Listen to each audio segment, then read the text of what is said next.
তো hi friends, আপনারা দেখছেন বাদল মালিক ইউটিউব চ্যানেল। আজ সাউন্ড সেন্টার মোজামের মাল খোলা হচ্ছে,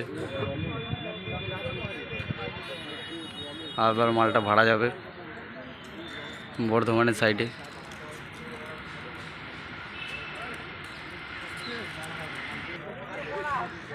তো মালটা আজকে আবার বেরোবে, বাঁধগাছা যাবে।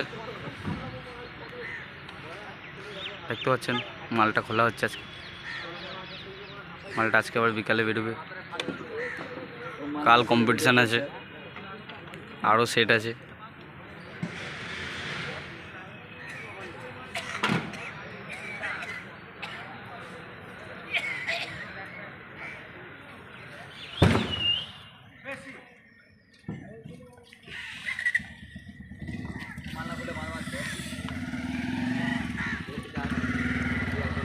দেখতে পাচ্ছেন পার্টির ছেলেরা দাঁড়িয়ে আছে।